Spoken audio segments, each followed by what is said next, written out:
بسم الله الرحمن الرحيم يا أيها الناس اعبدوا ربكم الذي خلقكم والذين من قبلكم لعلكم تتقون الذي جعل لكم الأرض فراشا والسماء بناء وأنزل من السماء ماء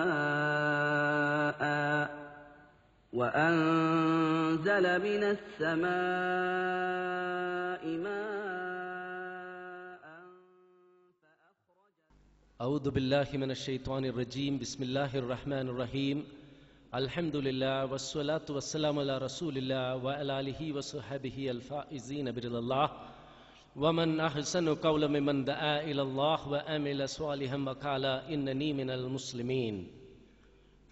ബഹുമാനപ്പെട്ട Kerala Nadvathul Mujahideen president T P Abdulla Koya Madani, വേദിയിലിരിക്കുന്ന ബഹുമാന്യരെ, പ്രിയപ്പെട്ട സഹോദരന്മാരെ, സഹോദരിമാരെ, അസ്സലാമു അലൈക്കും.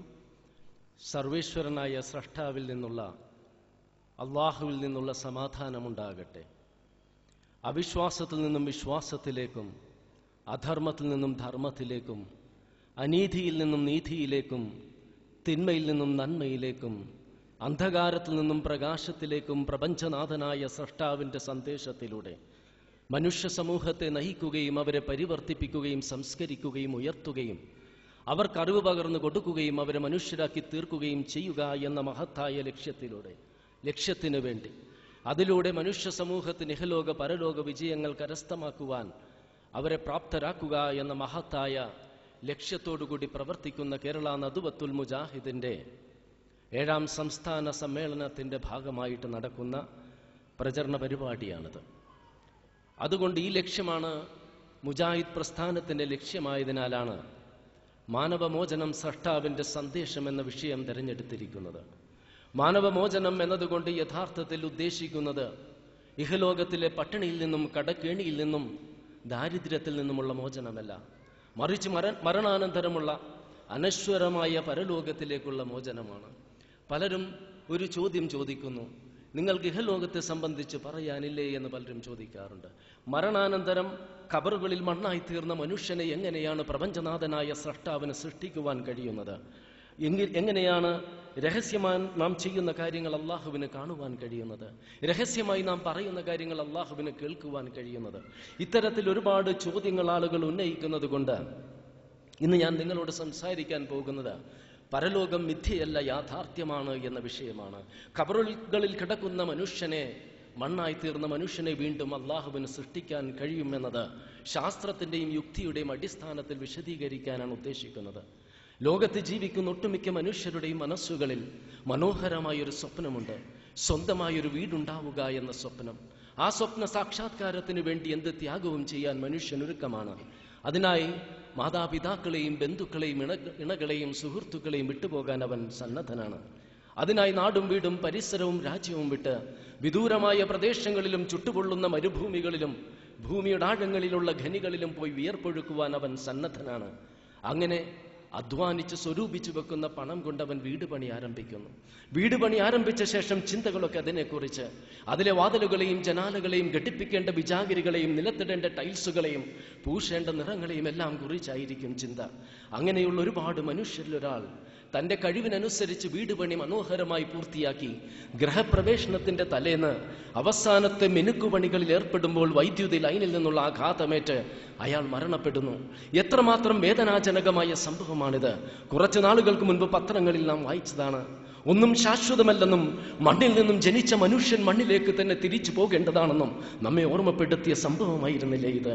മരണത്തിനേത് നിമിഷവും നമ്മിൽ നിന്നും കവർന്നെടുക്കുവാനും ഭൂമി കുലുക്കങ്ങൾക്കും പേമാരികൾക്കും സുനാമികൾക്കും തകർക്കുവാനും സാമ്പത്തിക തകർച്ചയ്ക്ക് നമ്മിൽ നിന്നും പിടിച്ചെടുക്കുവാനും സാധിക്കുന്ന, ഇഹലോകത്തിലെ നശ്വരമായ വീടിനു വേണ്ടി സർവസ്വം ത്യജിക്കുന്ന മനുഷ്യൻ എന്തുകൊണ്ടാണ് അനശ്വരമായ പരലോകത്തിലെ വീട് ഭദ്രമാക്കാൻ ശ്രമിക്കാത്തതെന്ന് ചോദിച്ചാൽ ഈ ലോകത്തിന് യഥാർത്ഥത്തിൽ ഒരു അവസാനമുണ്ടോ എന്ന സംശയമാണ്. ലോകത്തിന് ഒരവസാനമുണ്ടെങ്കിൽ മാത്രമല്ലേ വീണ്ടും ഒരു ലോകമുണ്ടാക്കിക്കൊണ്ട് അള്ളാഹുവിന് നമ്മെ സൃഷ്ടിക്കാൻ സാധിക്കുകയുള്ളൂ. ഒരുപാട് നാളത്തെ കാത്തിരിപ്പിന് ശേഷം മാതാപിതാക്കൾക്ക് ലഭിച്ച ഏക സന്തതി. അവരുടെ സ്വപ്നങ്ങളും സങ്കല്പങ്ങളും അവളെക്കുറിച്ചായിരുന്നു. അവരുടെ ആഗ്രഹങ്ങളും അഭിലാഷങ്ങളും അവളെ സംബന്ധിച്ചായിരുന്നു. അവരുടെ സമ്പത്തും ധനവും അവൾക്ക് വേണ്ടിയായിരുന്നു.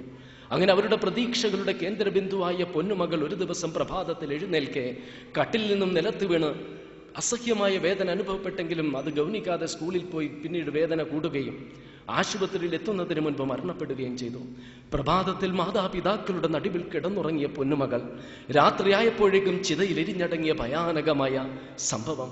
കുറച്ചാഴ്ചകൾക്ക് മുൻപ് നമ്മുടെ മനസ്സുകളെ പിടിച്ചു കുലുക്കിയ ഒരു ചിത്രം പല പത്രങ്ങളും പ്രസിദ്ധീകരിച്ചിരുന്നു.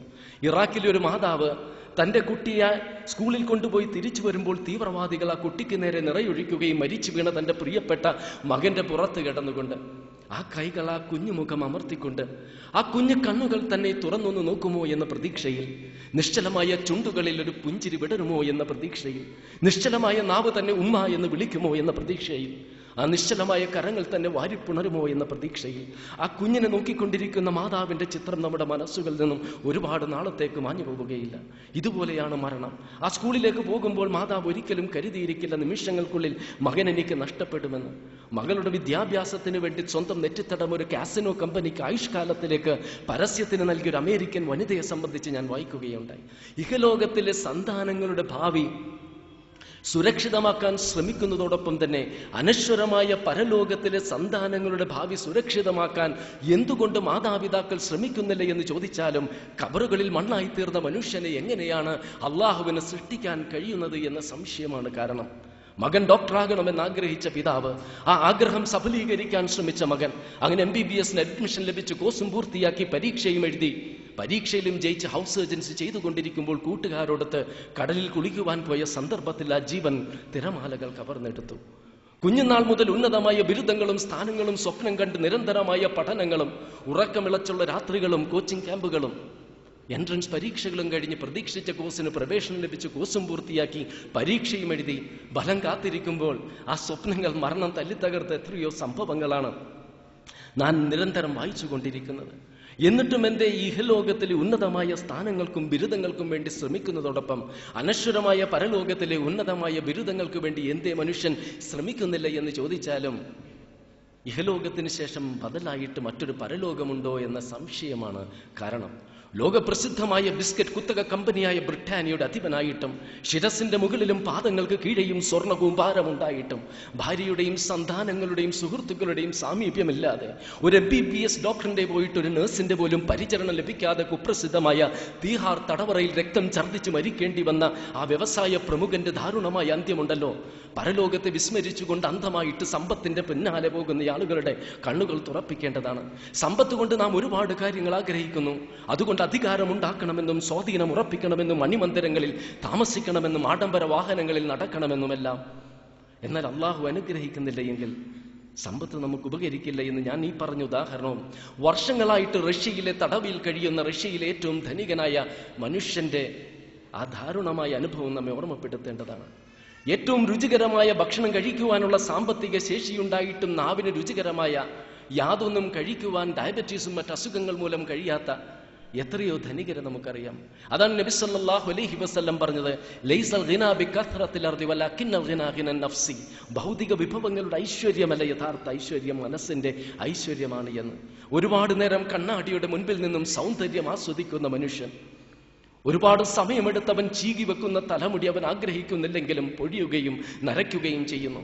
വിലയേറിയ സൗന്ദര്യവർദ്ധക വസ്തുക്കൾ കൊണ്ട് മിനുസപ്പെടുത്തുന്നവന്റെ ചർമ്മങ്ങൾ എത്ര പിടിച്ചു നിർത്തുവാൻ ശ്രമിച്ചാലും അതിൽ ചുളിവുകൾ വീഴുന്നു. അവന് പ്രിയങ്കരമായ കാഴ്ചശക്തിയും കേൾവിശക്തിയും കുറയുകയും ചിലപ്പോൾ തീർത്തുമില്ലാതെയാവുകയും ചെയ്യുന്നു. അവസാനം കബറുകളിൽ കിടക്കുമ്പോൾ അവൻ ഏറ്റവും അധികം സ്നേഹിച്ചിരുന്ന അവന്റെ ശരീരത്തെ പുഴുക്കൾ കാർന്നു തിന്നുകയാണ്. മനോഹരങ്ങളായ കണ്ണുകളുടെ സ്ഥാനത്ത് 2 കുഴികളും തൊടുത്ത കവിളിന്റെ സ്ഥാനത്ത് എല്ലും. അങ്ങനെ അവനൊരു അസ്ഥിപഞ്ചരമായിട്ട് തീരുന്നു. ഈ ലോകത്തുള്ള സർവസ്വവും നശിക്കുന്നു.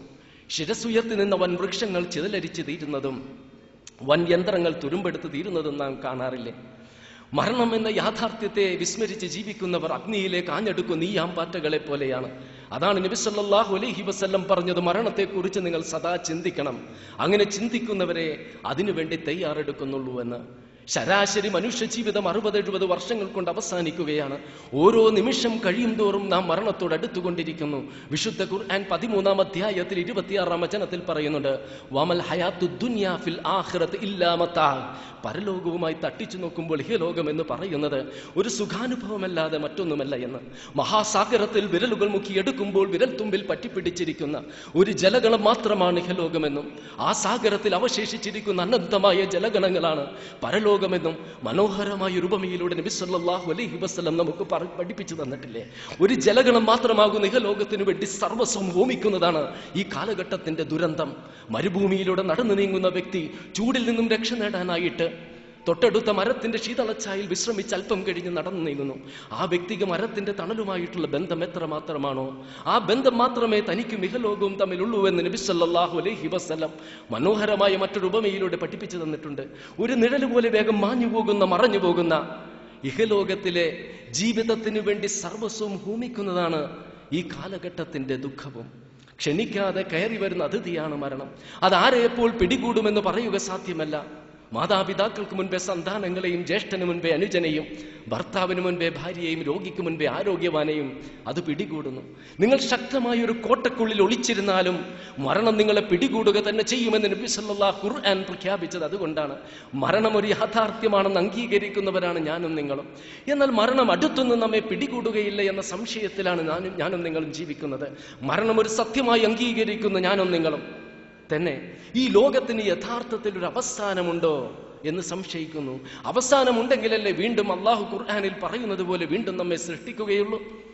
നിമിഷങ്ങൾക്കുള്ളിൽ ലക്ഷക്കണക്കിന് ആളുകളെ കൊന്നൊടുക്കിയ 1556 ചൈനയിലെ ഷെൽസി പട്ടണത്തിൽ നടന്ന ഭൂമികുലുക്കത്തെയും, ലിസ്ബൺ പട്ടണത്തെ തകർക്കുകയും യൂറോപ്പിലെ 1/3 ഭാഗത്തെ പിടിച്ചു കുലുക്കുകയും ചെയ്ത 1755 പോർച്ചുഗലിൽ നടന്ന ഭൂമികുലുക്കത്തെയും, ബ്രഹ്മപുത്ര നദിയുടെ ഗതി തിരിച്ചുവിടുകയും എവറസ്റ്റ് കൊടുമുടിയെ 100 അടിയോളം ഉയർത്തുകയും ചെയ്ത 1897 ആസാമിൽ നടന്ന ഭൂമികുലുക്കത്തെയും, കുറച്ചു വർഷങ്ങൾക്ക് മുൻപ് ഗുജറാത്തിലും അതിനുശേഷം ജമ്മു ആൻഡ് കാശ്മീരിലും നടന്ന ഭൂമികുലുക്കങ്ങളെയും കുറിച്ച് കിടിലം കൊള്ളുന്ന മനുഷ്യൻ തന്നെയല്ലേ ഏത് നിമിഷത്തിലും സംഭവിക്കാവുന്ന അന്ത്യദിനം സംഭവിക്കുകയില്ല എന്ന് വിശ്വസിച്ചുകൊണ്ടിരിക്കുന്നത്? ഏത് ദിവസത്തിലാണ്, ഏത് തീയതിക്കാണ് അന്ത്യദിനം സംഭവിക്കുക എന്ന് ഖുർആനും പ്രവാചകനും നമുക്ക് പറഞ്ഞു തന്നിട്ടില്ല. എന്നാൽ അപ്രതീക്ഷിതമായിട്ടത് സംഭവിക്കുമെന്ന് ഖുർആനും നബി സല്ലല്ലാഹു അലൈഹി വസല്ലം നമുക്ക് മുന്നറിയിപ്പ് നൽകുന്നു. ഈ ജീവിതത്തിന് ഇനിയും ദൈർഘ്യമുണ്ടെന്നും ഈ നിർഭയാവസ്ഥ ശാശ്വതമാണെന്നും മനുഷ്യൻ തെറ്റിദ്ധരിച്ചു കൊണ്ടിരിക്കുമ്പോഴായിരിക്കും അത് സംഭവിക്കുക എന്നും, ലോകത്തിന്റെ അന്ത്യം കുറിക്കപ്പെടുന്ന സമയം അടുത്തെത്തി എന്ന ബോധം നിങ്ങളുടെ ചിന്താമണ്ഡലത്തിന്റെ അരികത്ത് പോലും സ്ഥാനം പിടിക്കാതെ നിങ്ങൾ പരസ്പരം തർക്കിച്ചും കലഹിച്ചും കൊണ്ടിരിക്കുമ്പോഴായിരിക്കും അത് സംഭവിക്കുക എന്നും, നിങ്ങൾ വല്ല മഹാപാപവും ചെയ്തുകൊണ്ടിരിക്കുമ്പോഴായിരിക്കും അത് സംഭവിക്കുക എന്നും, കുഴിയിൽ ജലം നിറച്ചുകൊണ്ടിരിക്കുന്ന വ്യക്തിക്ക് അത് മറ്റുള്ളവർക്ക് നൽകുവാൻ കഴിയുന്നതിന് മുൻപും, ഒട്ടകത്തിന്റെ പാൽ കറന്നുകൊണ്ടിരിക്കുന്ന വ്യക്തിക്ക് അത് മറ്റുള്ളവർക്ക് കുടിക്കാൻ നൽകുവാൻ സാധിക്കുന്നതിന് മുൻപും, തുണിയുടെ ചുരുട്ടിക്കൊണ്ടിരിക്കുന്ന വ്യക്തിക്ക് അത് അഴിക്കുവാൻ കഴിയുന്നതിന് മുൻപും അന്ത്യദിനം അപ്രതീക്ഷിതമായിട്ട് സംഭവിക്കുമെന്ന് ഖുർആൻ നമുക്ക് മുന്നറിയിപ്പ് നൽകുന്നു, പ്രവാചകൻ നമുക്ക് മുന്നറിയിപ്പ് നൽകുന്നു. ഇതിനെയെല്ലാം പരിഹസിക്കുന്ന ആളുകൾ കുറച്ച് വർഷങ്ങൾക്ക് മുൻപ് നടന്ന സുനാമി ദുരന്തത്തെ കുറിച്ചൊന്ന് ചിന്തിച്ചു നോക്കുക. ശക്തമായ കാറ്റോ മഴയോ ഇടിമിന്നലോ ഒന്നുമില്ലാതിരുന്ന പ്രസന്നമായ കാലാവസ്ഥയിൽ കടൽ തീരത്ത് മത്സ്യബന്ധനത്തിന് പോയവരെയും, പ്രഭാത സവാരിക്ക് പോയവരെയും, തൊട്ടടുത്ത റിസോർട്ടുകളിൽ ഒഴിവു സമയം ചെലവഴിക്കാൻ പോയവരെയും, തീർത്ഥാടനത്തിന് പോയവരെയും അമ്പരപ്പിച്ചുകൊണ്ട് തിരമാലകൾ ഉയരുകയും അത് കരയിലേക്ക് അടിച്ചു കയറി തിരിച്ചു പോകുന്ന പോക്കിൽ 10 ലക്ഷത്തോളം മനുഷ്യരെയും വൻ കെട്ടിടങ്ങളെയും യന്ത്രങ്ങളെയും അല്ലേ കൊണ്ടുപോയത്?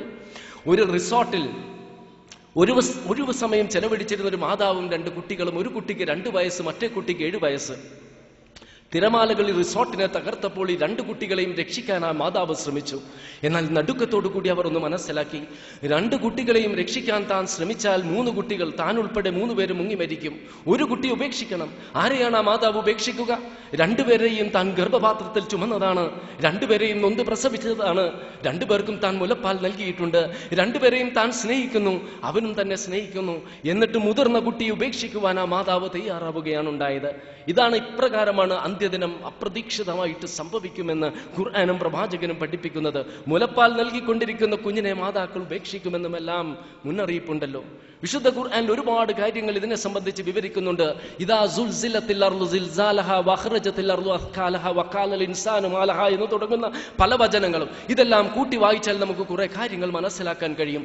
ആകാശവും ഭൂമിയും ഉയർത്തുകയും താഴ്ത്തുകയും ചെയ്യപ്പെടുമെന്നും ഭൂമിയും പർവ്വതങ്ങളും അടിയോടെ പിഴുതെടുക്കപ്പെടുമെന്നും അത് വലിയൊരു കൂട്ടിയടിക്കൽ പോലെയായിരിക്കുമെന്നും അപ്പോൾ ഭൂമിക്കുള്ളിലെ സർവസ്വവും പുറത്തു വരുമെന്നും പർവ്വതങ്ങൾ മേഘങ്ങളെ പോലെ സഞ്ചരിക്കുമെന്നും പർവ്വതങ്ങൾ കടഞ്ഞെടുത്ത പഞ്ഞി പോലെ ആയിരിക്കുമെന്നുമെല്ലാം ഖുർആൻ പറയുന്നു.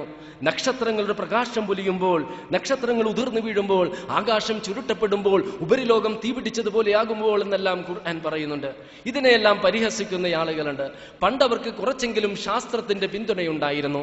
മുൻപുണ്ടായിരുന്ന സിദ്ധാന്തമാണ് സ്റ്റഡി സ്റ്റേറ്റ് സിദ്ധാന്തം. സ്റ്റഡി സ്റ്റേറ്റ് സിദ്ധാന്ത പ്രകാരം പ്രപഞ്ചത്തിന് ആരംഭമില്ല, അവസാനമില്ല. എന്നും പ്രപഞ്ചമുണ്ടായിരുന്നു, എന്നും പ്രപഞ്ചമുണ്ടാകും. അപ്പോൾ നിരീശ്വരവാദികളുണ്ടല്ലോ, ദൈവമില്ല എന്ന് പറയുന്നവർ അഹങ്കാരത്തോടെ പറഞ്ഞിരുന്നു. ദൈവവിശ്വാസികൾ പറയുന്നു ഈ പ്രപഞ്ചത്തിന് സ്രഷ്ടാവ് സൃഷ്ടിച്ചതാണ് എന്ന്. എന്നാൽ ശാസ്ത്രം പറയുന്നു പ്രപഞ്ചത്തിന് ആരംഭമില്ല, അവസാനമില്ല. അങ്ങനെ ഇരിക്കെ 1929 എഡ്വിൻ ഹബിൾ എന്ന ശാസ്ത്രജ്ഞൻ പ്രപഞ്ചത്തെ നിരീക്ഷിച്ചപ്പോൾ അത്ഭുതപ്പെട്ടു പോയി. നെബുലകളും നക്ഷത്രങ്ങളും ഗോളങ്ങളുമെല്ലാം പരസ്പരം അകന്നുകൊണ്ടിരിക്കുന്നു. പൊട്ടുകളുള്ള ഒരു ബലൂൺ ഊതി വീർപ്പിച്ചാൽ പൊട്ടുകൾ പരസ്പരം അകലുന്നത് പോലെ. ഇതിൽ നിന്നും അദ്ദേഹം ഒരു സത്യം, ഒരു യാഥാർത്ഥ്യം ലോകത്തോട് പ്രഖ്യാപിച്ചു. യൂണിവേഴ്സ് ഇസ് എക്സ്പാൻഡിങ്, പ്രപഞ്ചം വികസിക്കുന്നുവെന്ന്. 7-ാം നൂറ്റാണ്ടിൽ വിശുദ്ധ ഖുർആൻ 51-ാം അധ്യായത്തിൽ 47-ാം വചനത്തിൽ ഇതിനെ സംബന്ധിച്ച് സൂചന നൽകുന്നുണ്ട്. പ്രപഞ്ചത്തെ നാം സൃഷ്ടിക്കുകയും അതിനെ വികസിപ്പിച്ചു കൊണ്ടിരിക്കുന്നുവെന്ന്. പ്രപഞ്ചം വികസിക്കുന്നു എന്നതിൽ നിന്നും ശാസ്ത്രജ്ഞർ എത്തിച്ചേർന്ന മറ്റൊരു നിഗമനമാണ് ബിഗ് ബാങ് തിയറി, മഹാവിസ്ഫോടന സിദ്ധാന്തം. നെബുലകളും നക്ഷത്രങ്ങളും ഗോളങ്ങളും എല്ലാം പരസ്പരം അകന്നുകൊണ്ടിരിക്കുകയാണ് എങ്കിൽ കാലത്തിലൂടെ പിറകോട്ട് പോയാൽ അവ അടുത്തടുത്തൊന്നായിരിക്കുന്ന ഒരു കാലഘട്ടം ഉണ്ടാകുമെന്ന് ശാസ്ത്രജ്ഞർ ഊഹിച്ചു. കോടിക്കണക്കിന് വർഷങ്ങൾക്ക് മുൻപ് ഒരു ശൂന്യതയായിരുന്നു, ഒന്നുമില്ലായിരുന്നു. പിന്നീട് പ്രപഞ്ചത്തിന്റെ ഒരു ഭ്രൂണം നിലവിൽ വന്നു. അന്ന് മൊത്തം പ്രപഞ്ചത്തിന്റെ വ്യാസാർത്ഥം വെറും കിലോമീറ്ററുകൾ മാത്രമായിരുന്നുവെന്നും ഒരു ഘന സെന്റിമീറ്ററിന്റെ തൂക്കം കോടിക്കണക്കിന് ടണ്ണുകളായിരുന്നുവെന്നും അപ്പോൾ ഒരു സ്ഫോടനം നടക്കുകയും പദാർത്ഥങ്ങളും ദ്രവ്യങ്ങളും ചീറ്റി പുറത്തു കടന്ന് ക്രമേണ തണുത്ത് നെബുലകളും നക്ഷത്രങ്ങളും ഗോളങ്ങളുമായി തീർന്നിരിക്കുന്നുവെന്ന് മഹാവിസ്ഫോടനത്തിലൂടെ ശാസ്ത്രജ്ഞർ പ്രഖ്യാപിച്ചു. ഇതിനെ സംബന്ധിച്ച് വിശുദ്ധ ഖുർആൻ 21-ാം അധ്യായത്തിലെ 30-ാം വചനത്തിൽ പറയുന്നുണ്ട്, ആകാശഭൂമികൾ ഒട്ടിച്ചേർന്നതായിരുന്നു, നാം അതിനെ വികസിപ്പിച്ചു. അപ്പോൾ ആദ്യം ഒരു ശൂന്യതയായിരുന്നു, പിന്നെ പ്രപഞ്ചമുണ്ടായി. ഒരു പ്രപഞ്ചം അല്ലാഹു സൃഷ്ടിച്ചു, പ്രപഞ്ചത്തിന് ആരംഭമുണ്ട്. ഈ മഹാവിസ്ഫോടന സിദ്ധാന്തത്തിൽ നിന്നും ശാസ്ത്രജ്ഞർ എത്തിച്ചേർന്ന മറ്റൊരു നിഗമനമാണ് ബിഗ് ക്രഞ്ച് തിയറി. അതായത് ഇനിയും വർഷങ്ങൾ കഴിയുമ്പോൾ പ്രപഞ്ചത്തിന്റെ ഊർജം നഷ്ടപ്പെടുകയും നക്ഷത്രങ്ങളുടെ പ്രകാശം പൊലിയുകയും ഈ എല്ലാം അടുത്തടുത്തടുത്ത് വീണ്ടും വന്ന് ഒരു സ്ഫോടനത്തിലൂടെ എല്ലാം പൊട്ടിത്തെറിക്കുമെന്ന്. ആകാശങ്ങൾ ചുരുട്ടപ്പെടുമ്പോൾ, നക്ഷത്രങ്ങളുടെ പ്രകാശം പൊലിയുമ്പോൾ, നക്ഷത്രങ്ങൾ ഉതിർന്നു വീഴുമ്പോൾ, പർവ്വതങ്ങൾ മേഘങ്ങളെ പോലെ സഞ്ചരിക്കുമ്പോൾ എത്ര മനോഹരമായിട്ടാണ് ഖുർആൻ വിവരിക്കുന്നതുമായിട്ട് യോജിക്കുന്നത്. ചുരുക്കത്തിൽ മരണം ഒരു യാഥാർത്ഥ്യമാണെന്നതുപോലെ ലോകാവസാനം ഒരു യാഥാർത്ഥ്യമാണ്. അപ്പോൾ അത് അടുത്ത ഘട്ടത്തിലേക്ക് നാം കടക്കേണ്ടിയിരിക്കുന്നു. വിശുദ്ധ ഖുർആൻ മുന്നറിയിപ്പ് നൽകുന്നു, ആദ്യം മരിച്ച മനുഷ്യൻ മുതൽ അവസാനം മരിക്കുന്ന മനുഷ്യരെ വരെ നാം ഉയർത്തെഴുന്നേൽപ്പിക്കുകയും നന്മക്കനുസൃതമായ പ്രതിഫലവും തിന്മക്കനുസൃതമായ ശിക്ഷയും അവർക്ക് നൽകുന്നു. മനുഷ്യർക്ക് ഇവിടെയും സംശയമാണ്, എങ്ങനെയാണ് ഖബറുകളിൽ മണ്ണായി തീർന്ന മനുഷ്യനെ അള്ളാഹുവിന് വീണ്ടും സൃഷ്ടിക്കാൻ കഴിയുന്നത്? എങ്ങനെയാണ് ചാരമായി തീർന്ന ചിതയിൽ ചാരമായി തീർന്ന മനുഷ്യനെ വീണ്ടും അള്ളാഹുവിന് സൃഷ്ടിക്കാൻ കഴിയുന്നത്? ഇങ്ങനെ ഒരുപാട് സംശയങ്ങൾ അവരുടെ മനസ്സുകളിൽ ഇങ്ങനെ കിടന്നാടുകയാണ്. ഇത്തരം സംശയങ്ങളുള്ള മനുഷ്യർ എല്ലാ കാലഘട്ടത്തിലും ഉള്ളത് കൊണ്ട് വിശുദ്ധ ഖുർആൻ ഇതിനെ സംബന്ധിച്ച് ഒരുപാട് മറുപടി നൽകുന്നുണ്ട്. ഉദാഹരണത്തിന് വിശുദ്ധ ഖുർആനിൽ 22-ാം അധ്യായമായ അൽ ഹജ്ജിലെ 5 മുതൽ 7 വരെ വചനങ്ങൾ ഇപ്രകാരം വായിക്കാം. നിങ്ങൾക്ക് സംശയമാണോ? അള്ളാഹു വെല്ലുവിളിക്കുകയാണ്. എങ്കിൽ നാമാണ് നിങ്ങളെ ആദ്യം മണ്ണിൽ നിന്നും, പിന്നീട് ബീജത്തിൽ നിന്നും, പിന്നീട് രക്തക്കട്ടയിൽ നിന്നും, പിന്നീട് പൂർണ്ണ വളർച്ചയെത്തിയതും വളർച്ചയെത്താത്തതുമായ മാംസക്കട്ടയിൽ നിന്നും സൃഷ്ടിച്ചത്. കാര്യങ്ങൾ ഗ്രഹിക്കാൻ വേണ്ടിയാണ് നാം ഇങ്ങനെ വിശദീകരിക്കുന്നത്. നാം ഉദ്ദേശിക്കുന്നവരെ ഒരു നിശ്ചിത കാലാവധി വരെ ഗർഭപാത്രത്തിലാക്കുന്നു, പിന്നീട് അവർ ശിശുക്കളായി പുറത്തു വരുന്നു. മറ്റു ചിലരാകട്ടെ പടുവാർദ്ധക്യത്തിലേക്ക് എത്തുന്നതുവരെ അവർ ജീവിക്കുന്നു. മറ്റു ചില ആളുകൾ നേരത്തെ മരണപ്പെടുന്നു. എന്നിട്ട് 7-ാം വചനത്തിൽ അള്ളാഹു ഒരു വെല്ലുവിളി നടത്തുന്നുണ്ട്.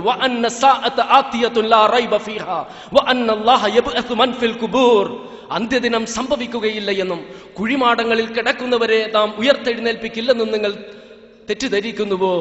അള്ളാഹുവിന്റെ വെല്ലുവിളിയാണ്. ഖബറുകളിൽ കിടക്കുന്ന മനുഷ്യനെ വീണ്ടും അള്ളാഹു സൃഷ്ടിക്കുമെന്ന് പറയുന്ന ഇടങ്ങളിലും അള്ളാഹു ഉണ്ട് എന്ന് ഉത്ബോധിപ്പിക്കുന്ന ഇടങ്ങളിലും എന്തുകൊണ്ടാണ് ഖുർആൻ അവന്റെ സൃഷ്ടി വൈഭവത്തിലേക്ക് നമ്മുടെ ശ്രദ്ധയെ തിരിച്ചുവിടുന്നത്? നാം എപ്പോഴെങ്കിലും ശ്രദ്ധിച്ചിട്ടുണ്ടോ? അതാണ് ഖുർആന്റെ സമീപനം. ഖുർആൻ ഉത്തരം നൽകുന്നുണ്ട്. വിശുദ്ധ ഖുർആനിലെ 30-ാം അധ്യായത്തിൽ 27-ാം വചനത്തിൽ വഹുവല്ലദീ യബ്ദഉൽ ഖൽഖ സുമ്മ യുഈദുഹു വഹുവ അഹ്വനു അലൈഹി. ആദി സൃഷ്ടി നടത്തിയത് നാമാണ് എങ്കിൽ, അള്ളാഹു പറയുകയാണ്, ആദി സൃഷ്ടി നടത്തിയത് അള്ളാഹുവാണ് എങ്കിൽ വീണ്ടും സൃഷ്ടിക്കുക എളുപ്പമുള്ള കാര്യമാണ്. എത്ര യുക്തിഭദ്രമായ സമീപനമാണ് എന്ന് നിങ്ങൾ ചിന്തിക്കുക. ആദ്യമായിട്ടൊരു കമ്പ്യൂട്ടർ ഉണ്ടാക്കുക ബുദ്ധിമുട്ടാണ്. കമ്പ്യൂട്ടർ ഉണ്ടാക്കി കഴിഞ്ഞാൽ വീണ്ടും ഒന്ന് അതുപോലെ ഉണ്ടാക്കുക എളുപ്പമാണ്. ആദ്യമായിട്ടൊരു കാർ ഉണ്ടാക്കുക ബുദ്ധിമുട്ടാണ്. കാർ ഉണ്ടാക്കി കഴിഞ്ഞാൽ വീണ്ടും അതുപോലെ ഒന്ന് ഉണ്ടാക്കുക എളുപ്പമാണ്. അപ്പോൾ അള്ളാഹു നടത്തുന്ന വെല്ലുവിളി എന്താണ്? അള്ളാഹു പറയുന്നു, നാമാണ് നിങ്ങളെ ആദ്യം സൃഷ്ടിച്ചത് എങ്കിൽ വീണ്ടും സൃഷ്ടിക്കുക എന്നത് വളരെ എളുപ്പമുള്ള കാര്യമാണ്. എത്ര യുക്തിഭദ്രമായ സമീപനമാണ് എന്ന് നിങ്ങൾ ചിന്തിക്കുക. അപ്പോൾ നമ്മുടെ മുൻപിലുള്ള ചോദ്യമുണ്ട്, നമ്മെ അള്ളാഹുവാണോ സൃഷ്ടിച്ചത്? അള്ളാഹു അല്ല നമ്മെ സൃഷ്ടിച്ചത് എങ്കിൽ അള്ളാഹു ഇല്ല.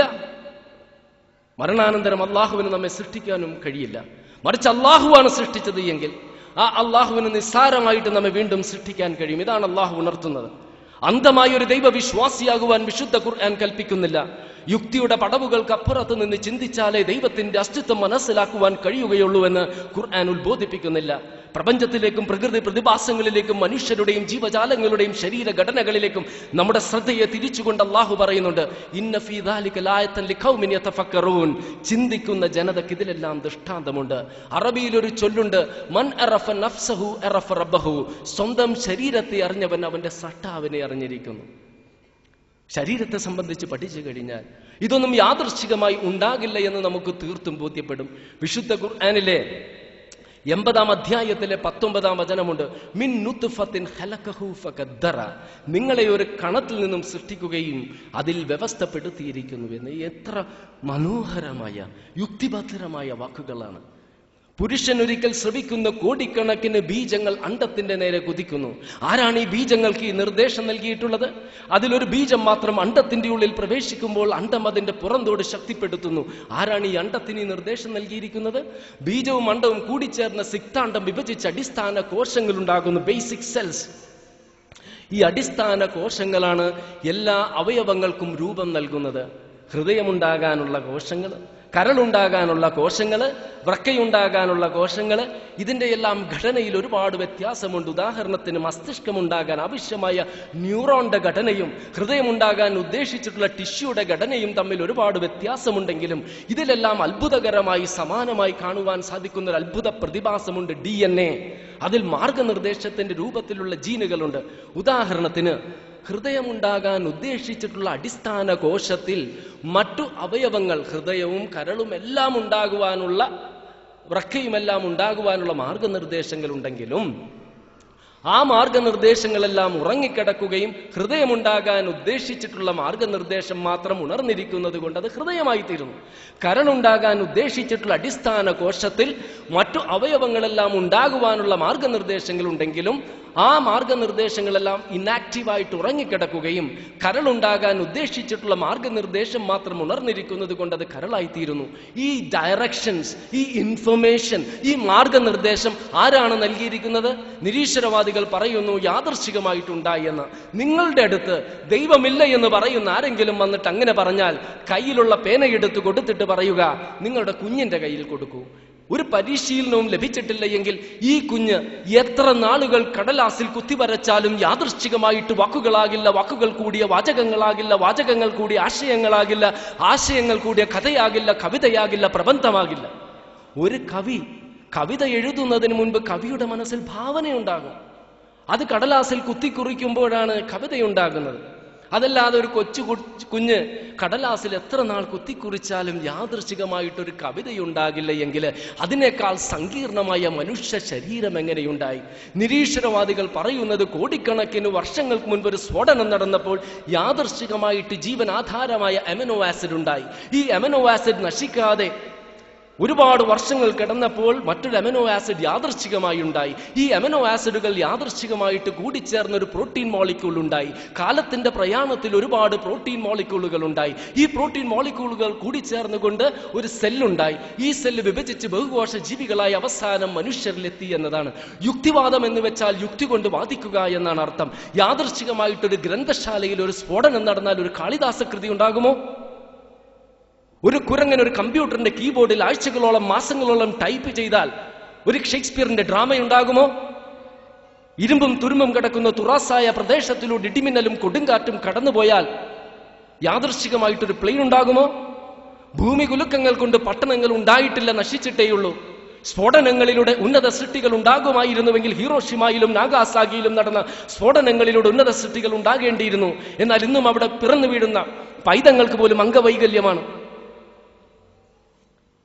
ശാസ്ത്രത്തിന്റെ അടിസ്ഥാനപരമായ ഒരു തത്വമാണ് സെക്കൻഡ് ലോ ഓഫ് തെർമോഡൈനാമിക്സ്. അതെന്താണ് പഠിപ്പിക്കുന്നത് എന്നറിയാമോ?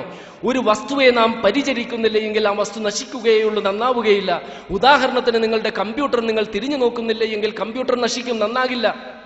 നിങ്ങളുടെ കാർ ഷെഡിൽ കൊണ്ടുപോയി പൂട്ടിയിട്ട് ഒരു വർഷത്തിന് ശേഷം ആ കാർ ഷെഡിന്റെ ഗറാഷിന്റെ കതക് തുറന്നു നോക്കിയാൽ കാറിന്റെ ടയറിൽ കാറ്റുണ്ടാവുകയില്ല, ബാറ്ററിയിൽ ചാർജ് ഉണ്ടാവുകയില്ല, ബോഡി തുരുമ്പെടുത്ത് കാണും, കീ തിരിച്ചാൽ കാർ സ്റ്റാർട്ട് ആവുകയില്ല. മറിച്ച് ഒരു വർഷത്തിന് ശേഷം നിങ്ങൾ ചെന്ന് നോക്കുമ്പോൾ ടയറിൽ കാറ്റുണ്ട്, ബാറ്ററിയിൽ ചാർജ് ഉണ്ട്. ഒറ്റ കീ തിരിച്ചപ്പോൾ തന്നെ കാർ സ്റ്റാർട്ട് ആകുന്നുവെങ്കിൽ ബുദ്ധിയുള്ള യുക്തിയുള്ള നിങ്ങൾ മനസ്സിലാക്കും നിങ്ങളുടെ അഭാവത്തിൽ ആരോ കാർ ഉപയോഗിച്ചിട്ടുണ്ട് എന്ന്. ഇതാണ് ശാസ്ത്രം പഠിപ്പിക്കുന്നത്. 1988 ബേർലിനിൽ വലിയൊരു എയർ ഷോ നടന്നു. 10 വിമാനങ്ങൾ അന്തരീക്ഷത്തിന് രൂപമുണ്ടാക്കുകയും ഹൃദയത്തിന് രൂപമുണ്ടാക്കുകയും ഒരു വിമാനം അതിൽ നിന്ന് അടർന്നിട്ടൊരു ഹൃദയത്തിന്റെ ഉള്ളിലൂടെ തുളഞ്ഞു കയറുന്ന ഒരു അഭ്യാസ പ്രകടനം. ഒരുപാട് നാളത്തെ പരിശീലനത്തിന് ശേഷം മാത്തമാറ്റിക്കൽ പ്രിസിഷനോടുകൂടി അരങ്ങേറി. വിമാനങ്ങൾ കൂട്ടിയിടിച്ചു, വൈമാനികർ മരിച്ചു, കാഴ്ചക്കാർ മരിച്ചു. പ്രപഞ്ചത്തെ സംബന്ധിച്ചൊന്ന് തിരിഞ്ഞു നോക്കുക, ഒന്ന് ചിന്തിക്കുക. കോടാനുകോടി നക്ഷത്രക്കൂട്ടങ്ങൾ, ഒരു നക്ഷത്രക്കൂട്ടത്തിന്റെ ഉള്ളിൽ കോടാനുകോടി നക്ഷത്രങ്ങൾ, അതിന്റെ ചുറ്റും ഗ്രഹങ്ങള്.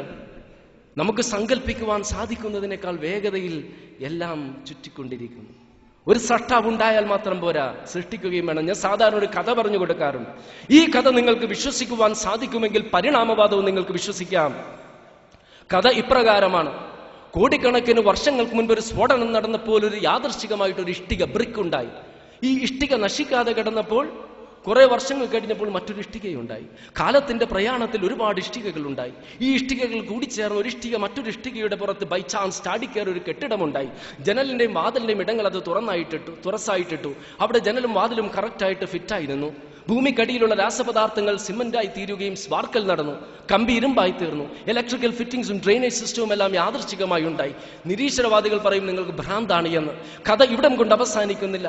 ഇതുപോലൊരു പട്ടണം നിലവിൽ വന്നുവെന്നും ഫാക്ടറികൾ ഉണ്ടായെന്നും ഊർജ്ജം ഉൽപ്പാദിപ്പിക്കുന്ന പവർ സ്റ്റേഷൻസ് ഉണ്ടായെന്നും ഗതാഗത സൗകര്യങ്ങൾ ഉണ്ടായെന്നും എല്ലാം നിങ്ങൾ വിശ്വസിക്കണം.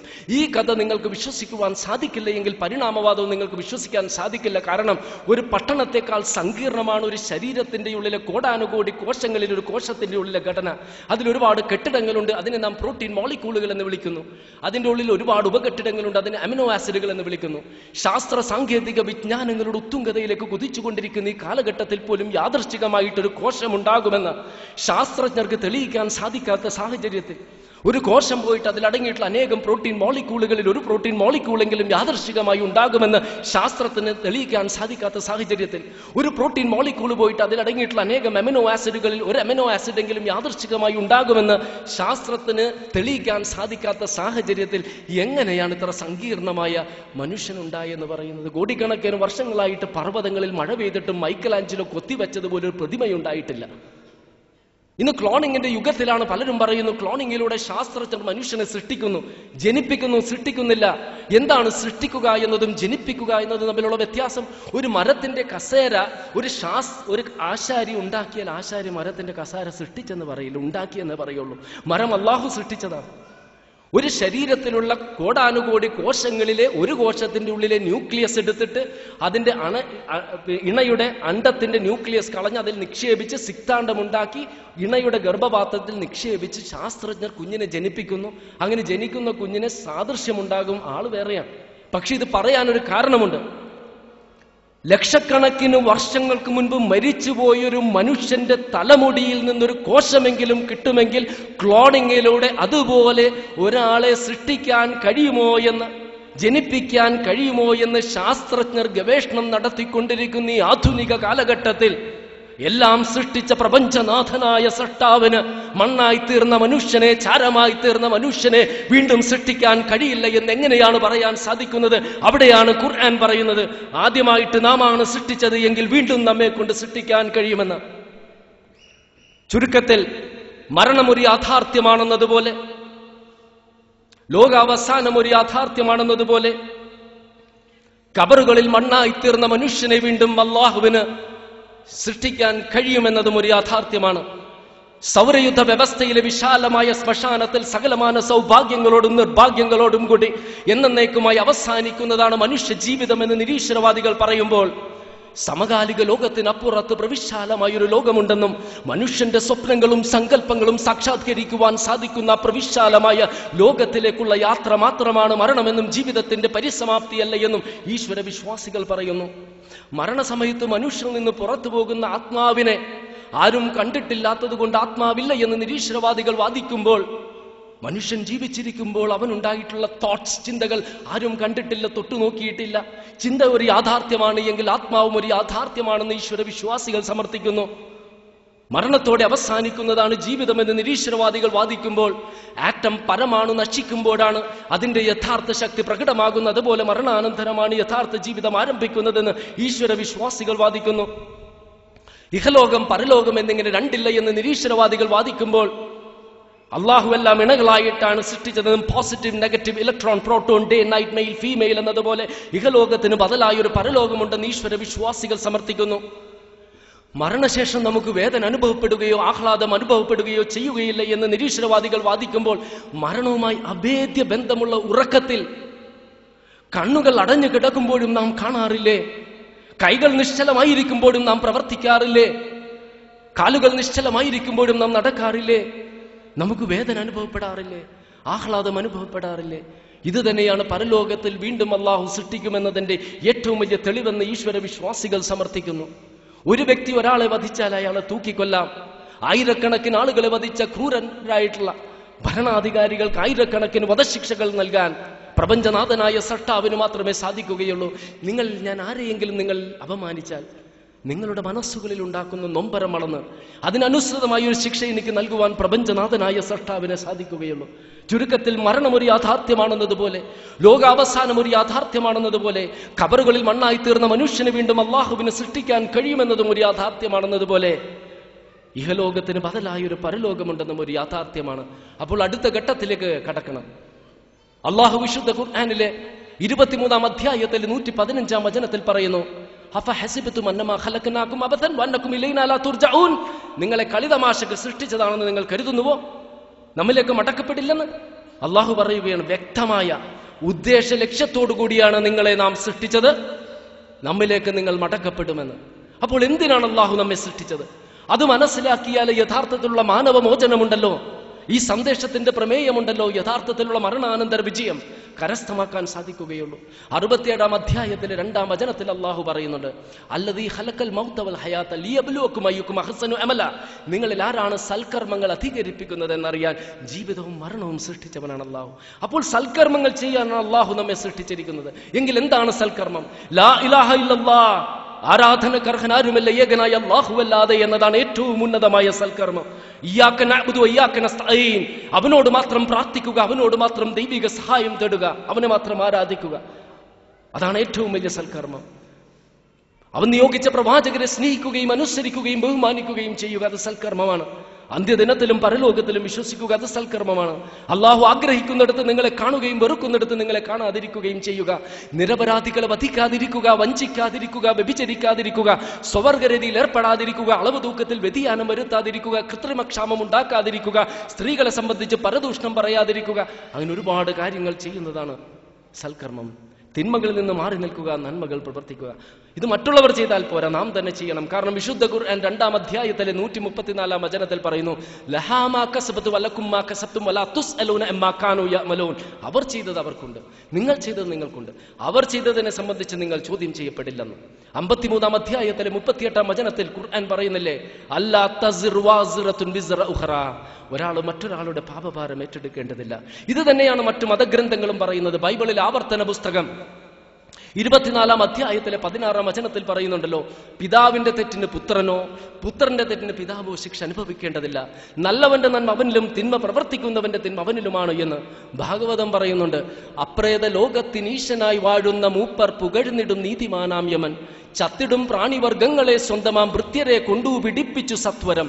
തന്മുൻപിലാക്കിയ കർമ്മബലങ്ങൾ താൻ നന്മയും തിന്മയും നോക്കി വേണ്ടും വിധം ഒത്ത ദണ്ഡങ്ങൾ കൊടുത്തുകൊണ്ടങ്ങനെ യമധർമ്മരാജൻ ജയിക്കുന്നു നാരദ. നന്മക്കനുസൃതമായ പ്രതിഫലം, തിന്മക്കനുസൃതമായ ശിക്ഷ. പക്ഷേ ക്രൈസ്തവ വിശ്വാസികൾ ആദിപാപ സിദ്ധാന്തത്തിലേക്കും കുരിശുമരണത്തിലേക്കും എല്ലാം വ്യതിചലിച്ചു പോയിരിക്കുന്നു.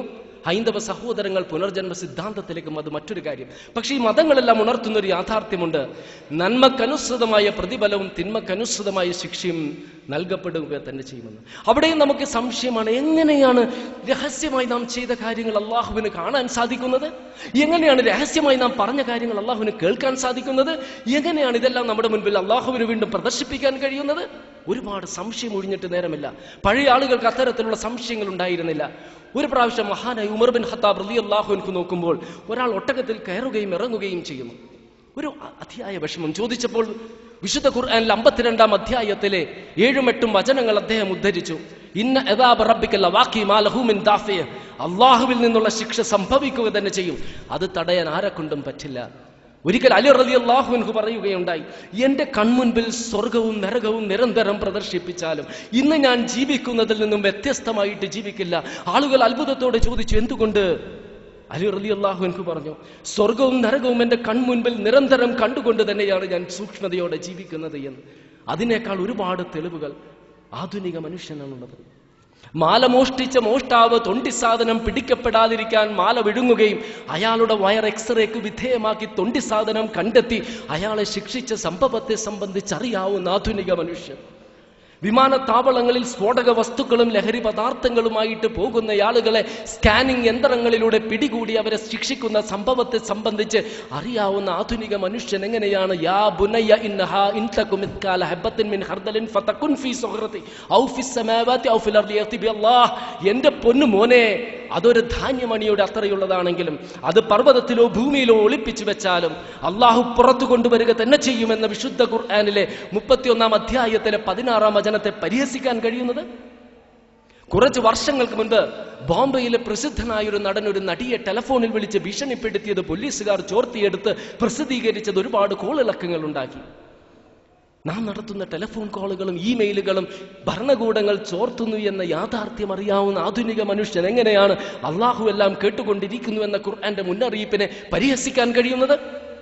ഏത് വിഷയത്തെ സംബന്ധിച്ചും അറിയണമെങ്കിൽ ഇന്റർനെറ്റിലൂടെ അറിയാനുള്ള ആധുനിക സൗകര്യത്തെ സംബന്ധിച്ച് അറിയാവുന്ന ആധുനിക മനുഷ്യൻ അള്ളാഹുവിനെല്ലാം അറിയാമെന്ന ഖുർആന്റെ പ്രഖ്യാപനത്തെ പുച്ഛിക്കാൻ എങ്ങനെയാണ് കഴിയുന്നത്?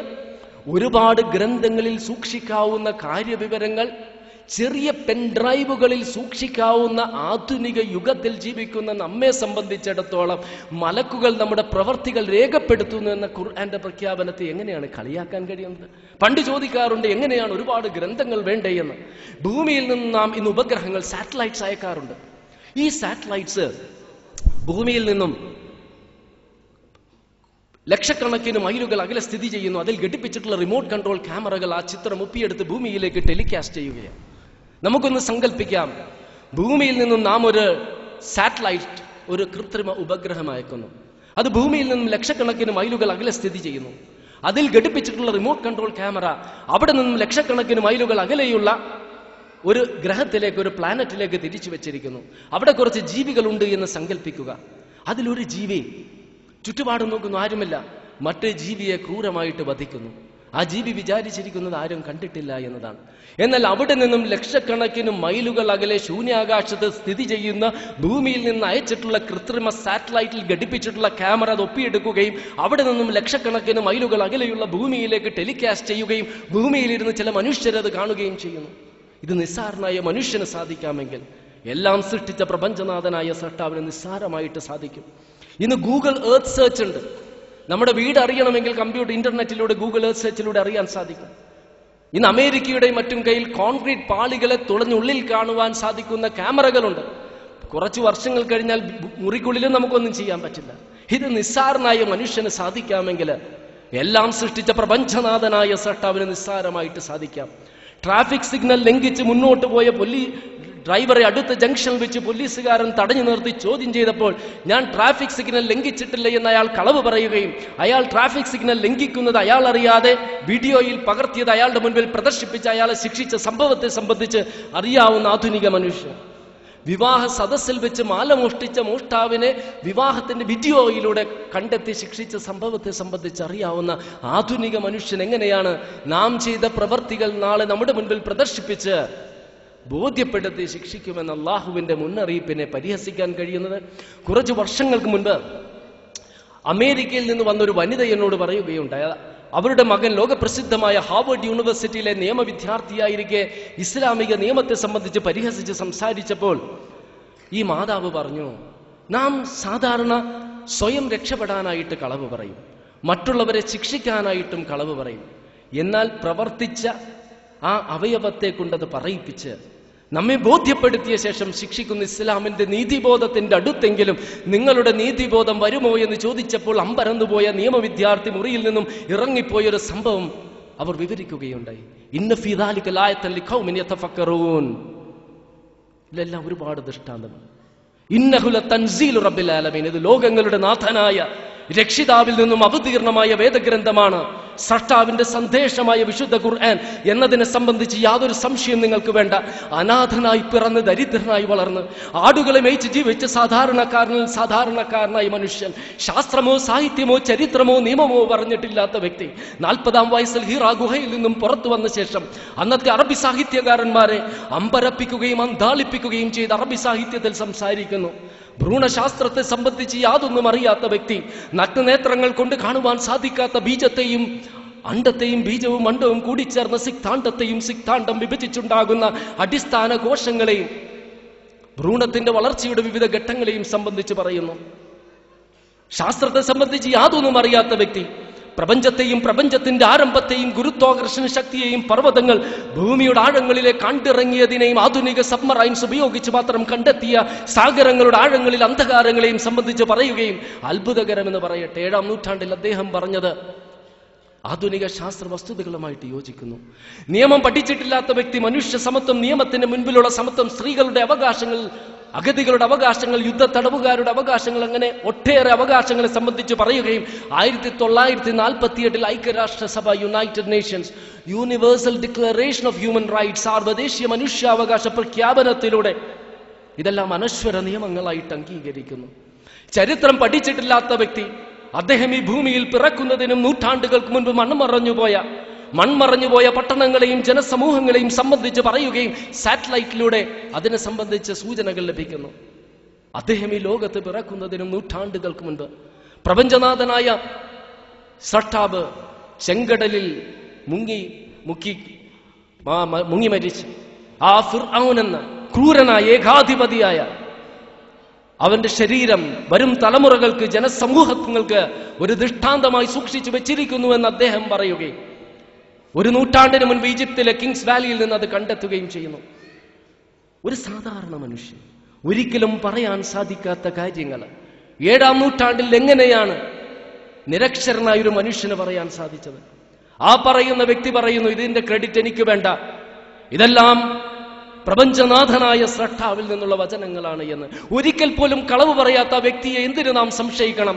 അന്നത്തെ ലോകമഹാശക്തിയായ ഹെറാക്ലിയസിന്റെ പ്രൗഢഗംഭീരമായ കൊട്ടാരത്തിലേക്ക് പ്രവാചകന്റെ കഠിന ശത്രുവായ അബൂ സുഫിയാനെ വിളിച്ചു വരുത്തിക്കൊണ്ട് രാജാവ് ചോദിച്ചില്ലേ, മുഹമ്മദിന്റെ സ്വഭാവം എന്താണ്? അബൂ സുഫിയാൻ സമർപ്പിച്ച സാക്ഷ്യപത്രം എന്തായിരുന്നു? മുഹമ്മദ് ഒരിക്കലും കളവ് പറഞ്ഞിട്ടില്ല, കരാർ ലംഘനം നടത്തിയിട്ടില്ല. ഒരു ശത്രുവിന്റെ നാവിൽ നിന്ന് മുതിർന്ന വീണ ഈ വാക്കുകൾ അക്ഷരാർത്ഥത്തിൽ ഹെറാക്ലിയസിനെ അമ്പരപ്പിക്കുകയും അദ്ദേഹം പറയുകയും ചെയ്തു, മുഹമ്മദിന്റെ അടുത്തെത്തുവാൻ കഴിഞ്ഞിരുന്നുവെങ്കിൽ ആ പാദങ്ങൾ ഞാൻ കഴുകി കൊടുക്കുമായിരുന്നുവെന്ന്. അതേ ആ ഗ്രന്ഥമാണ് നന്മ പ്രവർത്തിക്കുന്നവർക്ക് സ്വർഗ ലോകത്ത് ലഭിക്കാൻ പോകുന്ന പ്രതിഫലത്തെയും തിന്മ പ്രവർത്തിക്കുന്നവർ നരകത്തിൽ അഭിമുഖീകരിക്കേണ്ട കഠിനമായ ശിക്ഷകളെയും സംബന്ധിച്ച് മുന്നറിയിപ്പ് നൽകുന്നത്. ഇതിനെ സംബന്ധിച്ചൊന്നും പറഞ്ഞ് നിങ്ങളെ ഭയപ്പെടുത്തുവാനോ പ്രലോഭിപ്പിക്കുവാനോ ഞാൻ ഉദ്ദേശിക്കുന്നില്ല. എന്നാൽ പരലോക വിശ്വാസത്താൽ ഇഹലോകത്തിന്റെ ത്യാഗങ്ങൾ ഉണ്ടാകണം. പരലോക വിശ്വാസത്താൽ പിടയുന്ന മനസ്സുകൾ ഉണ്ടാകണം. മദ്യം നിരോധിച്ചുകൊണ്ടുള്ള വചനങ്ങൾ അവതീർണമായപ്പോൾ മദ്യത്തിന്റെ ബാരലുകൾ തെരുവുകളിലേക്ക് ഒഴുക്കിക്കൊണ്ട് ജീവിതത്തിൽ ഒരിക്കൽ പോലും മദ്യവിൽപ്പന നടത്തില്ല എന്ന് മദ്യവ്യാപാരികളെ കൊണ്ട് പ്രതിജ്ഞയെടുപ്പിച്ചതും, ചുണ്ടോടടുപ്പിച്ച മദ്യത്തിന്റെ കോപ്പകൾ വലിച്ചെറിഞ്ഞുകൊണ്ട് ജീവിതത്തിൽ ഒരിക്കൽ പോലും മദ്യം രുചിക്കുക പോലും ചെയ്യില്ല എന്ന് മദ്യപാനികളെ കൊണ്ട് സത്യം ചെയ്യിപ്പിച്ചതും, വ്യഭിചരിച്ച പുരുഷനെയും സ്ത്രീയെയും സ്വമേധയ നബി സല്ലല്ലാഹു അലൈഹി വസല്ലമിന്റെ അടുത്തെത്തിക്കുകയും തൊഹിർനി യാ റസൂലല്ലാഹ്, അള്ളാഹുവിന്റെ പ്രവാചകരെ ഞങ്ങളെ ശുദ്ധീകരിക്കണമെന്ന് പറഞ്ഞുകൊണ്ട് കഠിനമായ ശിക്ഷ പോലും ഏറ്റുവാങ്ങുവാൻ പ്രേരിപ്പിച്ചതും ഈ പരലോക വിശ്വാസമാണ്. മഹാനായ ഉമർ റളിയല്ലാഹു അൻഹു ഒരിക്കൽ പോകുമ്പോൾ ഒരു സ്ത്രീ എന്തോ ഭക്ഷണം പാകം ചെയ്യുന്ന ചുറ്റുപാടും കുട്ടികളിരുന്ന് കരയുന്നു. എന്തിനാണ് കുട്ടികൾ കരയുന്നതെന്ന് ചോദിച്ചപ്പോൾ നിറകണ്ണുകളോടെ ആ സ്ത്രീ പറഞ്ഞില്ലേ, പട്ടിണി മൂലമാണ്, പല ദിവസങ്ങളായി ഭക്ഷണം കഴിച്ചിട്ട്. ഞാൻ തിളപ്പിക്കുന്നത് ഭക്ഷണമല്ല, ഭക്ഷണമാണ് എന്ന് അഭിനയിക്കുകയാണ് കുട്ടികളെ സമാധാനിപ്പിക്കാൻ വേണ്ടി. പല ദിവസങ്ങളായി ഈ അഭിനയം തുടരുന്നത് കൊണ്ട് കുട്ടികൾക്ക് സത്യം മനസ്സിലായി. അതുകൊണ്ടാണ് കുട്ടികൾ കരയുന്നതെന്ന ഈ സ്ത്രീയുടെ വാക്കുകൾ ഉമർ റളിയല്ലാഹു അൻഹുവിന്റെ ഹൃദയത്തിന്റെ ആഴങ്ങളിലേക്ക് അണ്ടിറങ്ങുകയും അദ്ദേഹം ഓടുകയായിരുന്നു ഗോതമ്പും വെണ്ണയും സൂക്ഷിച്ചിരുന്ന ഗോഡൌണിലേക്ക്. എന്നിട്ട് ഭൃത്യനായ അസ്ലമിനോട് പറഞ്ഞു, അസ്ലം ഒരു ചാക്ക് ഗോതമ്പന്റെ മുതുകത്ത് വെച്ച് തരിക. അസ്ലം പറഞ്ഞു, അമീറുൽ മുഅ്മിനീൻ, താങ്കൾ ഭരണാധികാരിയല്ലേ, ഞാൻ ചുമന്നുകൊള്ളാം. അപ്പോൾ ഉമർ റളിയല്ലാഹു അൻഹു ചോദിച്ചൊരു ചോദ്യമുണ്ട്, പരലോകത്ത് വെച്ച് അള്ളാഹുവിന്റെ സന്നിധിയിൽ എന്റെ ഭാരം ചുമക്കുവാൻ താങ്കൾ ഉണ്ടാകുമോ?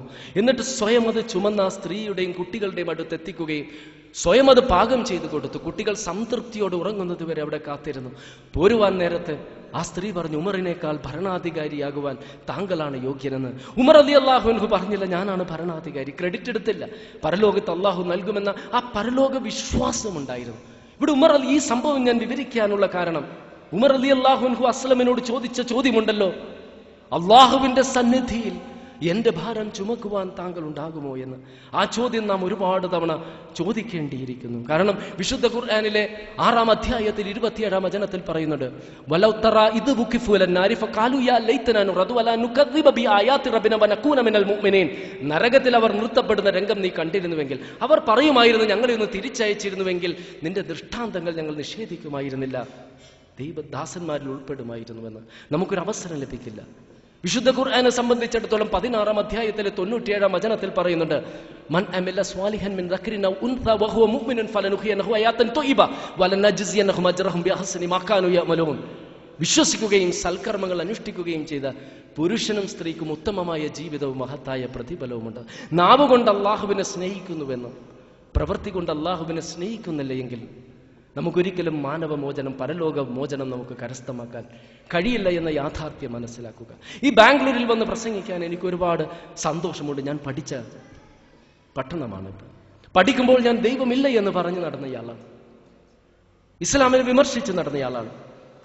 ഒടുവിൽ പഠിച്ച് മനസ്സിലാക്കി ഇസ്ലാമിനെ വിമർശിക്കണം എന്ന് പറഞ്ഞൊരു സഹോദരന്റെ ആ സ്നേഹത്തോടു കൂടിയുള്ള ഉപദേശം സ്വീകരിച്ചുകൊണ്ട് ഞാൻ ആദ്യം അന്വേഷിക്കാൻ ശ്രമിച്ചത് ഒരു സ്രഷ്ടാവുണ്ടോ, ദൈവമുണ്ടോ എന്നായിരുന്നു. ഉണ്ടെന്ന് ബോധ്യപ്പെട്ടപ്പോൾ രണ്ടാമത് ഞാൻ അന്വേഷിച്ചത് മതങ്ങളിൽ യഥാർത്ഥത്തിലുള്ള ദൈവിക മതം ഏത് എന്നായിരുന്നു. ഒരു മുസ്ലിം മാതാപിതാക്കൾക്ക് ജനിച്ചെങ്കിലും ആദ്യമായിട്ടത് ബോധ്യപ്പെട്ട് ഞാൻ സ്വീകരിച്ചു. മൂന്നാമത് ഞാൻ അന്വേഷിച്ചത് വ്യത്യസ്ത സംഘടനകളുണ്ട്. ഖുർആനിക പ്രവാചക കൽപ്പനകളുടെ അടിസ്ഥാനത്തിൽ മനുഷ്യ സമൂഹത്തെ നേരായ വഴിയിലൂടെ നയിക്കുന്ന സംഘടന ഏത് എന്നായിരുന്നു ഞാൻ മൂന്നാമത് അന്വേഷിച്ചത്. അത് നദുവത്തുൽ മുജാഹിദീൻ ആണെന്ന് ബോധ്യപ്പെട്ടത് കൊണ്ടാണ് ഇതിന്റെ വേദികളിൽ ഞാൻ പ്രസംഗിക്കുന്നത്. ഒരു വർഷത്തിന് മുൻപ് കുവൈത്തിൽ വെച്ച് ഇതിന്റെ general secretary AP Abdul Khader മൗലവിയും ഞാനും ഇരിക്കുന്ന മുറിയിലേക്ക് ഒരു സാധാരണ തൊഴിലാളി കടന്നു വന്നു.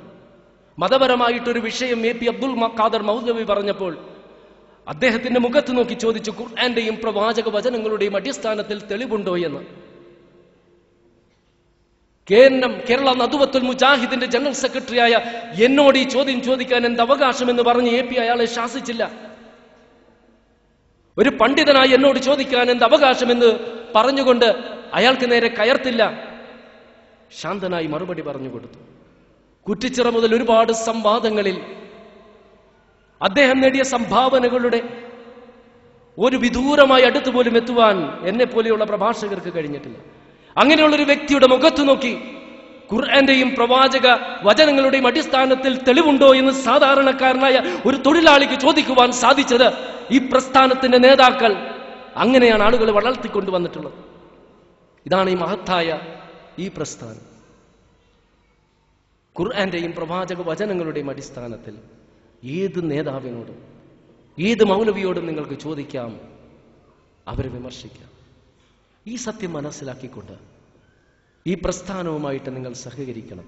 അന്ധവിശ്വാസങ്ങളുടെയും അനാചാരങ്ങളുടെയും ഏലസ്സുകളുടെയും മന്ത്രങ്ങളുടെയും വിഭൂതികളുടെയും ജിന്നുമമാരുടെയും തങ്ങന്മാരുടെയും സിദ്ധന്മാരുടെയും കരാള ഹസ്തങ്ങളിൽ കിടന്ന് പിടയുന്ന ഒരു വലിയൊരു വിഭാഗത്തെ അതിൽ നിന്ന് മോചിപ്പിച്ച മഹത്തായ പ്രസ്ഥാനം. ഞാനൊരു കഥ പറഞ്ഞുകൊണ്ട് അവസാനിപ്പിക്കാം. ഒരു രാജാവിന് 4 ഭാര്യമാരുണ്ടായിരുന്നു. ഇതിൽ ഒന്നാമത്തെ ഭാര്യയെ രാജാവ് സ്നേഹിച്ചില്ല. അവർക്ക് ഭക്ഷണം നൽകിയില്ല, വസ്ത്രം നൽകിയില്ല, ഒരു പുഞ്ചിരി പോലും നൽകിയില്ല.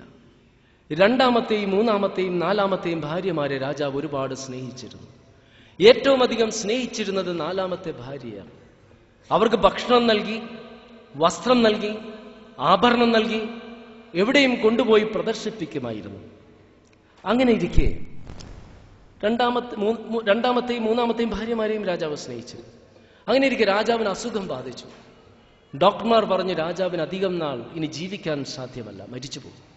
അപ്പോൾ അവരുടെ വിശ്വാസപ്രകാരം ഖബറുകളിൽ എന്തൊക്കെ വെച്ചിട്ടുണ്ട് അത് മാത്രം, ശവക്കല്ലറയിൽ എന്തൊക്കെ വെച്ചിട്ടുണ്ട് അത് മാത്രമേ പരലോകത്ത് ലഭിക്കുകയുള്ളൂ. സ്വാഭാവികമായിട്ടും രാജാവ് ഏറ്റവും അധികം സ്നേഹിച്ചിരുന്നത് 4ാമത്തെ ഭാര്യയാണ്. അപ്പോൾ 4ാമത്തെ ഭാര്യയെ തന്നോടൊപ്പം കൂട്ടണമെന്ന ഉത്കടമായ ആഗ്രഹം രാജാവിനുണ്ടായി. 4ാമത്തെ ഭാര്യയെ സമീപിച്ചുകൊണ്ട് രാജാവ് അപേക്ഷിച്ചു, ഞാൻ മരിക്കുമ്പോൾ എന്നോടൊപ്പം നീയും മരിക്കണം, എങ്കിൽ മാത്രമേ പരലോകത്ത് എനിക്ക് നിന്നെ ലഭിക്കുകയുള്ളൂ. 4ാമത്തെ ഭാര്യ പറഞ്ഞു, സാധ്യമല്ല, കൂടി വന്നാൽ താങ്കളുടെ മരണം വരെയും ഞാനുണ്ടാകും, അതിനുശേഷം ഞാൻ പോകും. രാജാവിന് ദുഃഖമായി. 3ാമത്തെ ഭാര്യയെ സമീപിച്ചുകൊണ്ട് രാജാവ് അപേക്ഷിച്ചു, നീയെങ്കിലും എന്നോടൊപ്പം വരണം, ഒരുപാട് ഞാൻ സ്നേഹിച്ചതാണ് 4ാമത്തെ ഭാര്യയെ, അവർ വരില്ല എന്ന് പറഞ്ഞു. 3ാമത്തെ ഭാര്യ പറഞ്ഞു, കൂടി വന്നാൽ നിങ്ങളുടെ ശരീരം കൊട്ടാരത്തിൽ നിന്നും പുറത്തെടുക്കുന്നത് വരെ ഞാനുണ്ടാകും, അതിനുശേഷം ഞാനും പോകും. രാജാവിന് വീണ്ടും ദുഃഖമായി. 2ാമത്തെ ഭാര്യയെ സമീപിച്ചുകൊണ്ട് പറഞ്ഞു, നീയെങ്കിലും എന്നോടൊപ്പം വരണം. 2ാമത്തെ ഭാര്യയും പറഞ്ഞു, സാധ്യമല്ല, കൂടി വന്നാൽ നിങ്ങളുടെ ശരീരമുണ്ടല്ലോ അത് ശവക്കല്ലറയിലേക്ക് ഇറക്കുന്നത് വരെ ഞാനുണ്ടാകും, അത് മൂടിക്കഴിഞ്ഞാൽ ഞാനും പോകും. അങ്ങനെ രാജാവ് ദുഃഖിച്ചിരിക്കുമ്പോൾ ഒരു ശബ്ദം കേൾക്കുന്നു, ഞാൻ വരാം. രാജാവ് അങ്ങോട്ട് നോക്കി. കീറിപ്പറഞ്ഞ വസ്ത്രം, ക്ഷീണിച്ചൊരു സ്ത്രീ, മനസ്സിലായില്ല. വീണ്ടും വീണ്ടും നോക്കി. അങ്ങനെ പലതവണ നോക്കിയപ്പോൾ രാജാവിന്റെ ഓർമ്മകളുടെ അറകൾ പതുക്കെ തുറക്കാൻ ആരംഭിച്ചു. താൻ ഭക്ഷണം നൽകാതിരുന്ന, വസ്ത്രം നൽകാതിരുന്ന, ആഭരണം നൽകാതിരുന്ന, ഒരു പുഞ്ചിരി പോലും നൽകാതിരുന്ന ആദ്യത്തെ ഭാര്യയാണ്. മറ്റു ഭാര്യമാർ തന്നോടൊപ്പം വരില്ല എന്ന് പറഞ്ഞപ്പോൾ വരാൻ തയ്യാറായ ആ രാജാവിന് ആ ഭാര്യയ്ക്ക് ഒരുപാട് കാര്യങ്ങൾ ചെയ്തു കൊടുക്കണമെന്നുണ്ടായി, ആ ചിന്തകൾ മനസ്സിലുണ്ടായി. പക്ഷെ എന്ത് ചെയ്യാം, അധികം ദിവസങ്ങളേയുള്ളൂ ഇനി ആയുസ്. ഇതൊരു കഥയാണ്. 4ാമത്തെ ഭാര്യ എന്നതുകൊണ്ട് ഉദ്ദേശിച്ചത് നമ്മുടെ ശരീരമാണ്. നാം ഏറ്റവും അധികം സ്നേഹിക്കുന്നത് നമ്മുടെ ശരീരത്തെയാണ്, ഒരു സംശയം വേണ്ട. അതിനൊരു അസുഖം വന്നാൽ നമുക്ക് സഹിക്കില്ല. അതിന് നല്ല വസ്ത്രം നൽകും, നല്ല ഭക്ഷണം നൽകും, നല്ല വിലയേറിയ സൗന്ദര്യവർദ്ധക വസ്തുക്കൾ കൊണ്ട് ചർമ്മം മിനുസപ്പെടുത്താൻ ശ്രമിക്കും. പക്ഷെ മരണത്തോടുകൂടി അതിനോട് നാം വിട പറയുന്നു. 3ാമത്തെ ഭാര്യ എന്നതുകൊണ്ട് ഉദ്ദേശിച്ചത് നമ്മുടെ സമ്പത്താണ്. മരിച്ച് നമ്മുടെ മയ്യത്ത് വീട്ടിൽ കിടക്കുന്ന സമയം വരെയും അതുമായിട്ടൊരു ബന്ധമുണ്ട്. അതിനുശേഷം അതുമായിട്ട്, നമ്മുടെ സമ്പത്തുമായിട്ട് ഒരു ബന്ധവും നമുക്കില്ല. എന്തെങ്കിലും ബന്ധമുണ്ടെങ്കിൽ അതോടുകൂടി അവസാനിച്ചു. 2ാമത്തെ ഭാര്യ എന്നതുകൊണ്ട് ഉദ്ദേശിച്ചത് നമ്മുടെ ഭാര്യ, സന്താനങ്ങള്, മാതാപിതാക്കള്, ബന്ധുക്കള്, സുഹൃത്തുക്കള്. നമ്മുടെ മയ്യത്ത് ഖബറിലേക്ക് ഇറക്കി വെച്ച് മണ്ണിട്ട് മൂടിക്കഴിഞ്ഞാൽ അവരും അവിടെ നിൽക്കില്ല, അവരും പോകും. 1ാമത്തെ ഭാര്യ എന്നതുകൊണ്ട് ഉദ്ദേശിച്ചത് നമ്മുടെ ആത്മാവാണ്. ഈ ആത്മാവിന് വേണ്ടത് നാം വിചാരിക്കുന്നത് പോലെയുള്ള ഭക്ഷണമല്ല, അതിനു വേണ്ടത് വിശ്വാസമാണ്. ആ വിശ്വാസത്തിന്റെ അടിസ്ഥാനത്തിലുള്ള കർമ്മങ്ങളാണ്. വിശുദ്ധ ഖുർആനിൽ 89-ാം അധ്യായത്തിൽ പറയുന്നുണ്ട്, യാ അയ്യത്തുൻ നഫ്സുൽ മുത്മഇന്ന ഇർജി ഇലാ റബ്ബിക റാളിയതൻ മർളിയ ഫദ്ഖുലി ഫീ ഇബാദി വദ്ഖുലി ജന്നതി. അള്ളാഹുവിൽ നിന്ന് തൃപ്തി ലഭിച്ചതും സ്വയം തൃപ്തി കിട്ടിയതുമായ ആത്മാക്കളായിട്ട് എൻ്റെ സ്വർഗത്തിൽ പ്രവേശിക്കുക, എൻ്റെ ദാസന്മാർക്കിടയിൽ പ്രവേശിക്കുക. എന്തൊരു മനോഹരമാണത്! അങ്ങനെ നമുക്ക് പ്രവേശിക്കണ്ടേ? അതാണ് മാനവ മോചനം കൊണ്ട് ഉദ്ദേശിക്കുന്നത്. അതല്ലാതെ ഈ പ്രസ്ഥാനത്തിന് അധികാരം വേണ്ട, വോട്ട് വേണ്ട, നിങ്ങളിൽ നിന്നൊന്നും വേണ്ട. ഈ സത്യം നിങ്ങൾ മനസ്സിലാക്കുക, മറ്റുള്ളവർക്ക് ഉത്ബോധിപ്പിച്ചു കൊടുക്കുക. ഇവിടുത്തെ ശിവാജി നഗറിലൊരു സലഫി മസ്ജിദ് ഉണ്ട്. നിങ്ങൾ അവരുമായിട്ടൊന്ന് സഹകരിക്കുക. അവർക്ക് എന്തെങ്കിലും തെറ്റുണ്ടെങ്കിൽ നിങ്ങൾ തിരുത്താം. മറിച്ച് അന്ധമായിട്ട് സഹകരിക്കാതിരിക്കുക. നല്ല ഹുത്തുബയുണ്ട്, നല്ല പണ്ഡിതൻ. അതെല്ലാം മനസ്സിലാക്കിക്കൊണ്ട് യഥാർത്ഥത്തിലുള്ള വിജയം കരസ്ഥമാക്കാനായിട്ട് നിങ്ങൾ ശ്രമിക്കണമെന്നും ഈ സമ്മേളനം വമ്പിച്ചൊരു വിജയമാക്കി തീർക്കാൻ പരിശ്രമിക്കണമെന്നും പറഞ്ഞുകൊണ്ട് ഞാൻ അവസാനിപ്പിക്കുന്നു. അല്ലാഹുമ്മ ഗ്ഫിർ ലിൽ മുഅ്മിനീന വൽ മുഅ്മിനാത്ത് വൽ മുസ്ലിമീന വൽ മുസ്ലിമാത്ത്. അല്ലാഹുമ്മ അഹ്യിനാ അലൽ കിതാബി വസ്സുന്ന വമത്നാ അൽ ഈമാനി വത്തൗബ. റബ്ബനാ ആതിനാ ഫിദ്ദുനിയ ഹസന വഫിൽ ആഖിറതി ഹസനതൻ വഖിനാ അദാബന്നാർ. അസ്സലാമു അലൈക്കും.